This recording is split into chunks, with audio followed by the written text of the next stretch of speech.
जड़े पिला जी ट्रेन डबारे बुली बुली चाहा बिक्री करुथिला से दिने भारतर प्रधानमंत्री हब बोली केही विश्वास करि नथिले, किंतु सेही पिला भारतर प्रधानमंत्री हेला। से आउ केही नुहंती, से होउछंती भारतर 14तम प्रधानमंत्री नरेंद्र मोदी। नरेंद्र मोदी को संपूर्ण नाम नरेंद्र दामोदर दास मोदी। तांकर जन्म 17 सेप्टेम्बर 1950 रे बॉम्बे राज्यर वाडनगर रे होइथिला, जहाँ वर्तमान गुजरात राज्य रे अवस्थित। तांकर जन्म एक तेली परिवार रे होइथिला। तांको बापा को नाम दामोदर दास मूलचंद मोदी थिला एवं माँ को नाम हीराबेन मोदी। तांकर जन्म अत्यंत गरीब परिवार रे होइथिला। तांको बापा वाडनगर रेलवे स्टेशन पाखरे गोटिए चाहा दुकान करिथिले। छोट बेले नरेंद्र मोदी तांको बापा को चाहा दुकान रे सहाय्य करुथिले एवं ट्रेन डबारे बुली बुली चाहा बिक्री करुथिले, किंतु से पाठ पढ़ारे मध्य ध्यान दउथिले। से 1967 मसीह वाडनगर रु तांकर कॉलेज पाठपढ़ा संपूर्ण कले। पाठपढ़ा व्यतीत नाटक एवं भाषण रे मध्य तांकर अधिक रुचि थिला। स्कूल समय रे से तांको नाटक रे अभिनय एवं भाषण द्वारा समस्त को आकृष्ट करुथिले। 1978 मसीह दिल्ली यूनिवर्सिटी रु डिस्टेंस रे राजनीति विज्ञान रे ग्रेजुएशन कंप्लीट कले। तापरे 1983 मसीह से गुजरात यूनिवर्सिटी रु डिस्टेंस रे राजनीति विज्ञान रे एमए कंप्लीट करिथिले। जेतेबेले नरेंद्र मोदी को 8 वर्ष होइतिला, से आरएसएस रे बाल स्वयंसेवक भावरे जोग देइथिले। आरएसएस रो ट्रेनिंग कैंप रे प्रशिक्षण नेब समय रे तांकर साक्षात भारतीय जनता संघर अनेक नेतांको सहित होइतिला। 13 वर्ष बयस रे तांकर निर्बंध यशोदाबेनଙ୍କ सहित होइतिला एवं 18 वर्ष बयस रे तांकर बाहागर मध्य होइगला, किंतु मोदी एही बाहागर विरोध रे थिले। तेणु से बाहागर परे घर छाड़ी पड़ेई गले। से 2 वर्ष जाक भारतर विभिन्न स्थान रे थिबा मठ एवं आश्रम बुली भारतर संस्कृति को बुझीबाकू चेष्टा कले। 1969 रे से पुणी किछि दिन पई वाडनगर आसिले, किंतु सेठारे बेसी दिन न रही अहमदाबाद पई बाहरी गले। अहमदाबाद रे से तांको मामू को सहित रहिले एवं गुजरात रोड ट्रांसपोर्ट कॉर्पोरेशन रे थिबा तांको मामू को कैंटीन रे काम कले। 1971 रो भारत पाकिस्तान युद्ध परे से तांको मामू को पाखरे काम छाड़ी देले एवं आरएसएस पई फुल टाइम प्रचारक होई गले। सेबेठारु तांकर राजनीति कैरियर आरंभ हेला।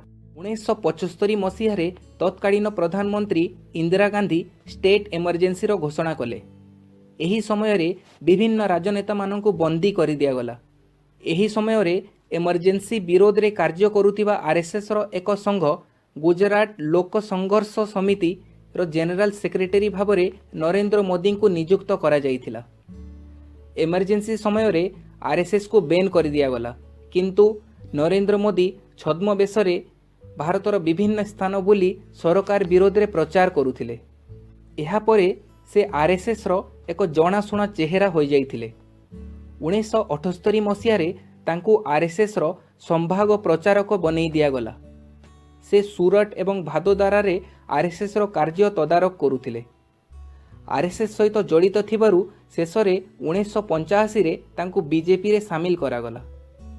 बीजेपी रे आसीबार 2 वर्ष परे 1987 रे अहमदाबाद म्युनिसिपल इलेक्शन रे बीजेपी रो कैंपेन पई से बहुत परिश्रम कले एवं एही इलेक्शन रे बीजेपी विजय लाभ करिथिला। तांकर कार्य देखि 1987 रे तांकु बीजेपी रो गुजरात यूनिट रो ऑर्गेनाइजिंग सेक्रेटरी करि दिया गला। तांकर अलगा प्रकार राजनीति जोगु से आहुरी आगकू गले। 1990 रे तांकु बीजेपी रो नेशनल इलेक्शन कमिटी रो सदस्य करि दिया गला। 1992 रे से राजनीति रु किछि वर्ष पई ब्रेक नेले, किंतु 1994 रे आडवाणी को अनुरोध रक्षा करी से पुणी पॉलिटिक्स रे आसीगले। आसीबार किछि वर्ष परे 1995 रे तांकु बीजेपी रो नेशनल सेक्रेटरी कर दिया गला। से राजनीति रे बहुत शीघ्र आगकू बढ़ुथिले। 1998 रे केशुभाई पटेल को गुजरात रो मुख्यमंत्री बनैबार श्रेय नरेंद्र मोदी को दिया जाइथिला। 2001 मसीह रे केशुभाई पटेल असुस्थता कारण नरेंद्र मोदी को 7 अक्टोबर 2001 रे गुजरातर मुख्यमंत्री बनई दिगला।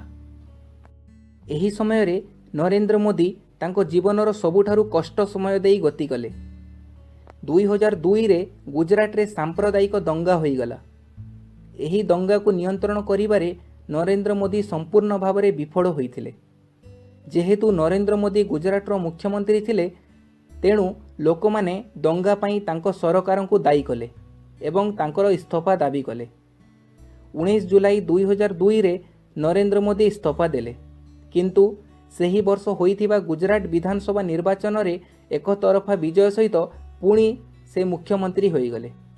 2002 रो सांप्रदायिक दंगा पछरे नरेंद्र मोदी को हाथ थिबा दर्शाई यूरोप एवं यूके यूनियन तांकू अमेरिका जीवा पाई वीसा रद्द करिदेले। अटल बिहारी वाजपेयी 2004 रो लोकसभा निर्वाचन रे बीजेपी रो पराजय पाई गुजरात दंगा को दायी कले। तापरे नरेंद्र मोदी तांकर रणनीति हिंदुत्वर बदली राज्यर अर्थनैतिक विकास उपरे केंद्रीभूत कले। तेणु क्रमागत भावे 2007 एवं 2012 रो विधानसभा निर्वाचन रे से पुणी विजय हासिल कले। तांकर लोकप्रियता देखि 2014 रो लोकसभा निर्वाचन रे नरेंद्र मोदी को बीजेपी रो प्राइम मिनिस्टर कैंडिडेट घोषणा कर दिया गला एवं तांकरी पाई 2014 रे बीजेपी पूर्ण बहुमत सहित सरकार गठन कला। से भारतर 14तम प्रधानमंत्री भाबरे शपथ नेले। से प्रधानमंत्री हेला परे अनेक गुड़िए भल काम कले जहाँ आगरू केही करि नथिले। से स्वच्छ भारत अभियान, मेक इन इंडिया एवं क्लीन गंगा भलिया विभिन्न कार्यक्रमर शुभारंभ करथिले। यह थिला नरेंद्र मोदी जीवनर किछि अजणा कथा। एही भिडियोटी जदि आपनको पसंद आसिला तेबे यहाको निश्चित लाइक करिवे एवं आपणक सांगमानक सहित शेयर मध्य करिवे। आउ एपरी भिडियो देखिबाकू चाहूथिले मो चैनल को सब्सक्राइब करिवे। धन्यवाद।